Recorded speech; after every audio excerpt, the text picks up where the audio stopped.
Selamat pagi semuanya, selamat bertemu kembali. Dalam video kali ini saya akan berbicara tentang standar, sebuah konsep yang sangat penting di dalam pengembangan perguruan tinggi. Ya, standar itu menentukan apa yang ingin kita capai, apa yang harus kita penuhi, ya.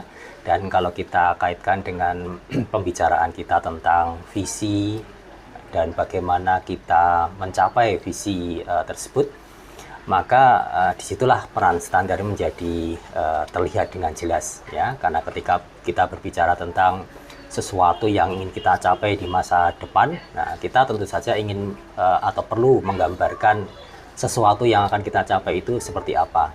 Disitulah kemudian standar memegang peran yang penting. Mari kita simak bersama-sama. Menurut Kamus Besar Bahasa Indonesia, standar itu adalah ukuran tertentu yang harus kita penuhi atau kita capai begitu. Dalam konteks pengembangan perguruan tinggi, ya, standar menunjukkan hal-hal yang harus kita jalankan, hal-hal yang harus kita capai agar perguruan tinggi kita itu bisa berjalan dengan baik, bisa menyediakan dan menyelenggarakan layanan-layanan yang disediakan dengan baik begitu, ya. Nah, kemudian kalau ini kita kaitkan dengan pengembangan perguruan tinggi, ya, yang biasanya itu terdiri dari tahapan-tahapan yang ditentukan di dalam renstra kita. Standar itu biasanya digunakan untuk mendefinisikan target, ya, atau sesuatu yang tadi ingin kita capai tadi, ya. Nah, dengan memahami tentang target-target yang diungkapkan dalam standar-standar tadi, maka kita akan punya pedoman yang lebih jelas, ya. Kita akan punya panduan yang lebih jelas di dalam merancang dan menjalankan program-program, ya, untuk mencapai tujuan tadi begitu, ya, untuk memenuhi standar tadi, ya. Nah, di dalam dunia pendidikan tinggi, ya, pemerintah, ya, dalam hal ini adalah Ditjen Dikti itu juga sudah menetapkan standar, ya. Nah, jadi kita mengenal apa yang disebut dengan Standar Nasional Pendidikan Tinggi yang versi terakhirnya itu dituangkan dalam Permendikbud nomor 3, ya, tahun 2020, ya. Nah, ini peraturan yang masih baru, khususnya untuk mengakomodasi kebijakan Merdeka Belajar, ya. Nah, anyway, di dalam standar pendidikan tinggi tadi itu ada 3, ya, yang didefinisikan di sana, ya, sesuai dengan Tridharma.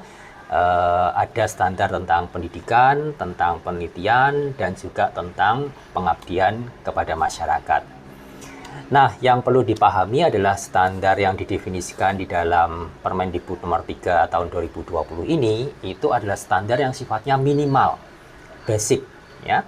Nah, artinya apa? Ya, artinya standar ini itu adalah sesuatu yang harus dipenuhi, harus dicapai oleh semua perguruan tinggi yang ada di Indonesia, ya. Nah, namanya aja standar minimal, ya, berarti itu levelnya basic, semuanya harus memenuhi, ya. Nah, jadi kalau misalkan kemudian kita kaitkan dengan akreditasi perguruan tinggi atau akreditasi program studi, nah di sini mulai kelihatan kaitannya begitu, ya. Jadi kalau kita cermati butir-butir yang ditanyakan dalam akreditasi itu semuanya itu mengacu pada standar minimal tadi. Nah, tapi tentu saja kita tidak puas kan dengan standar yang sifatnya minimal tadi kan. Ya, karena kita ingin maju, kita ingin menjadi lebih baik, lebih tinggi lagi, ya kan. Ya, kalau kita mendefinisikan visi world class program misalkan, ya kita tentu saja tidak cukup berhenti di tingkat minimal gitu, ya. Nah, jadi kemudian kita atau perguruan tinggi itu harus mendefinisikan sendiri, ya, standarnya begitu, ya, capaian-capaian apa, ya, kondisi-kondisi apa yang ingin dia penuhi, yang ingin dia capai, ya, guna memenuhi visi yang tinggi itu tadi begitu. Nah, jadi di sini kita punya standar yang lain, yaitu standar yang khusus, yang khas itu yang dikembangkan oleh perguruan tinggi sendiri, ya. Nah, kalau standar nasional tadi itu sifatnya sama untuk semua perguruan tinggi di Indonesia.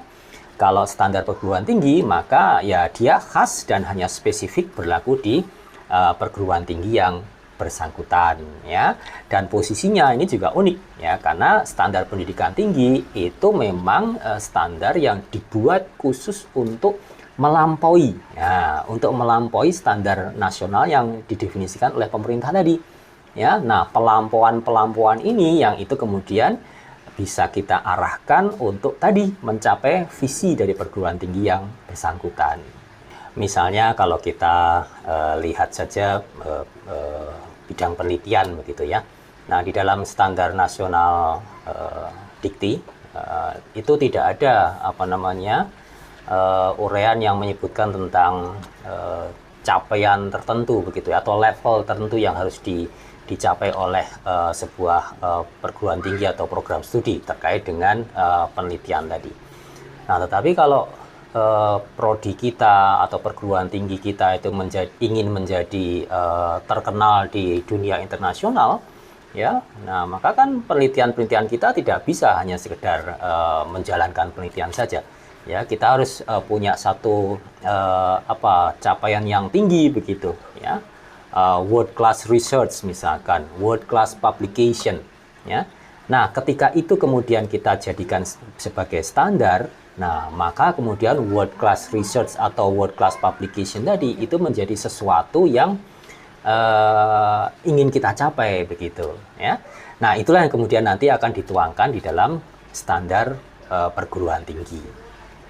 Nah, untuk memperjelas tentang capaian-capaian yang dijelaskan dalam standar tadi, nah biasanya kita kemudian menggunakan indikator. Ya, jadi indikator itu adalah ukuran yang itu mencerminkan target-target spesifik yang lebih jelas yang terkait dengan standar tadi. Ya, ketika kita berbicara tentang world class research atau world class publication misalkan, nah indikatornya bisa saja katakan jumlah publikasi yang terbit di jurnal Q1 misalkan, atau jumlah hibah penelitian yang didanai oleh sumber dana internasional, ya. Nah, jadi jumlah penelitian, jumlah publikasi itu yang disebut dengan indikator-indikator tadi. Nah, dengan indikator yang jelas semacam itu, ya kita kemudian menjadi punya arah yang jelas tentang apa yang kemudian harus kita lakukan. Ya, jadi kalau misalkan katakan 10 tahun yang akan datang kita punya sasaran jumlah hibah internasional yang bisa kita dapatkan ada berapa, 10, 20 misalkan. Ya, nah kemudian kita kan kemudian bisa merancang, ya kan, apa yang harus kita lakukan dalam 10 tahun yang akan datang, ya, sehingga kemudian pada akhir tahun ke-10 itu standar tadi, ya, itu bisa kita capai, ya. Nah, ini kerangka berpikir semacam inilah yang rasanya ini penting untuk dipahami oleh para pengelola perguruan tinggi maupun program studi, ya.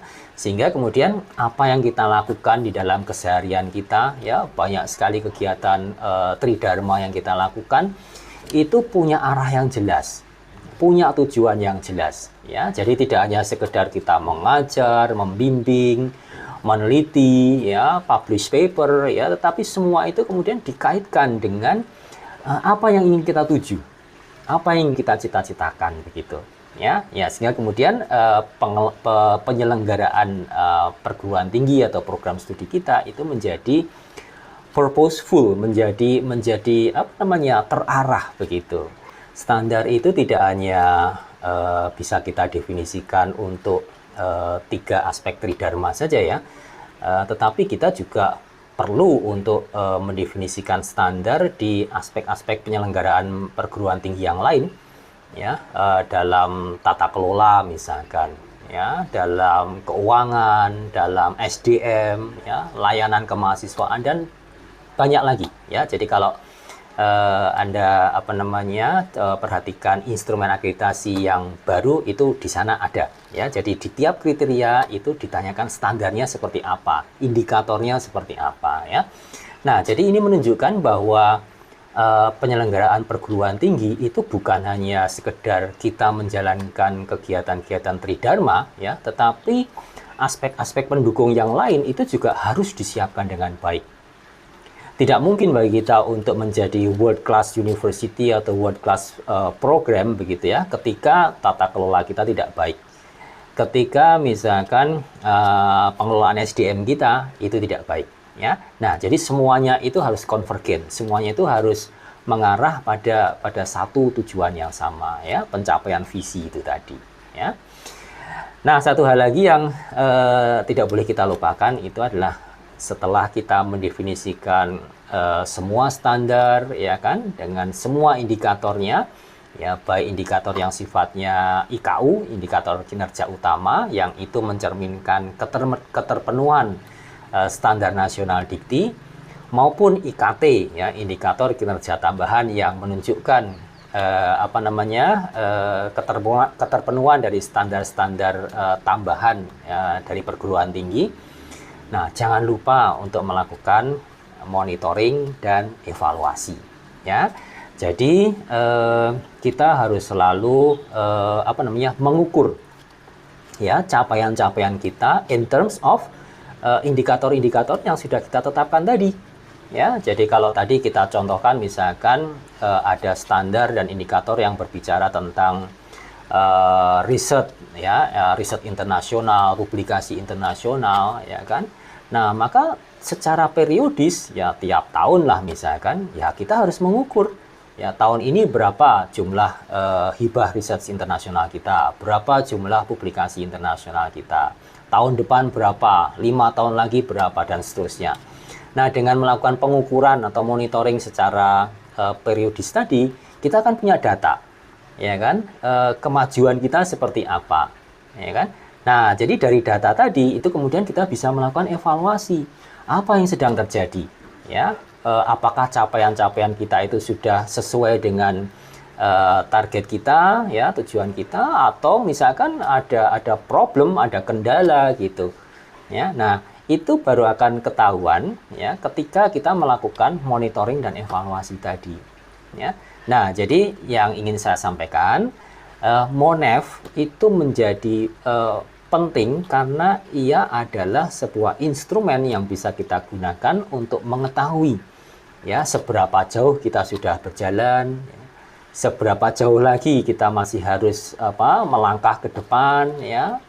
Nah, dan apa-apa saja yang kira-kira itu perlu kita perhatikan, ya, ada kendala atau sebaliknya, ya, mungkin ada faktor-faktor yang ini bisa mendukung, ya, mengakselerasi pencapaian standar kita tadi begitu. Nah, itu yang kemudian harus kita perhatikan, kita lakukan secara periodis, dan itu menjadi bagian yang tidak terpisahkan dari penyelenggaraan perguruan tinggi kita, ya. Demikian yang bisa saya sampaikan kali ini terkait dengan standar, ya. Semoga bisa memberikan manfaat buat kita semua di dalam kita menyelenggarakan perguruan tinggi atau program studi kita, ya. Terima kasih, selamat pagi, sampai bertemu di lain kesempatan.